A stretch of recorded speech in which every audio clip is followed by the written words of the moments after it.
John Gibbon Peyton గారి స్వీయ చరిత్ర మిషనరీల చరిత్రల్లో అపూర్వమైనదని చెప్పడంలో సందేహం లేదు. భక్తిపరులైన తల్లిదండ్రులకు 1824వ సంవత్సరంలో పేటన్ జ్యేష్ఠ కుమారుడిగా జన్మించాడు. పేటన్ దేవుని పిలుపుకు లోబడి గ్లాస్గో పట్టణంలోని పేదల మధ్య సేవ ప్రారంభించాడు. అయితే న్యూ హెబ్రిడిస్ ద్వీపాలు అని పిలువబడే 30 ద్వీపాల్లోని నరమాంస భక్షకులకు సువార్త ప్రకటించాలన్న బలమైన కోరిక పేటన్ చెవుల్లో ఎల్లప్పుడూ మారుమ్రోగుతుండేది.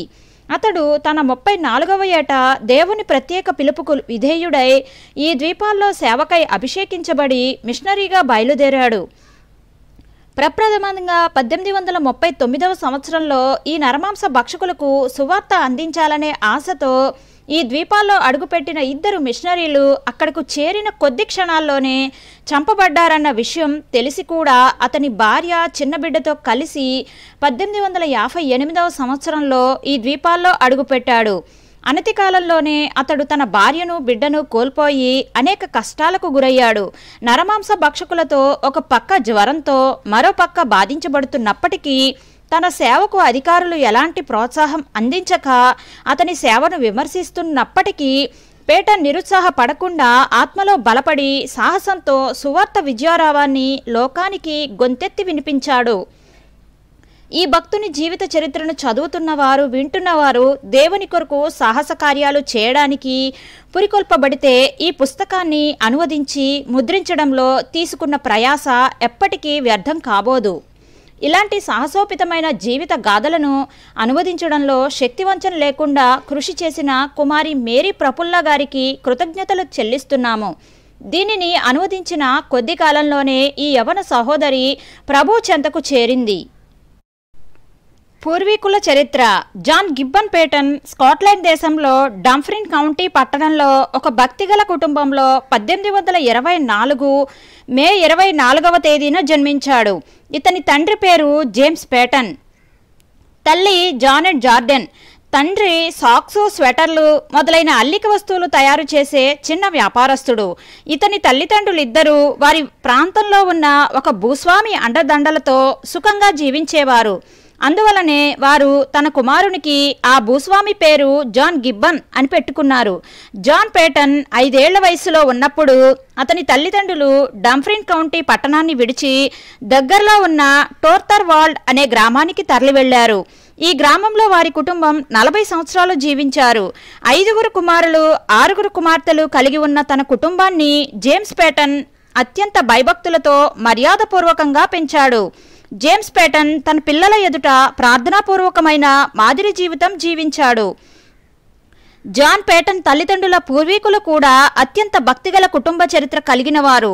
అతని తండ్రి పూర్వీకులు దేవుని రాజ్యవ్యాప్తి కొరకై సేవ చేశారు. అతని నాయనమ్మ మిక్కిలి భక్తిగల కుటుంబంలో జన్మించింది. ఆమె పేరు జానెట్ మర్రే. స్కాట్లాండ్ దేశంలో మత పోరాటాలు జరిగిన సమయంలో క్రీస్తు రాజ్యవ్యాప్తి కొరకై పోరాడి నిలబడిన గేలోవే కుటుంబంలో ఈమె జన్మించింది.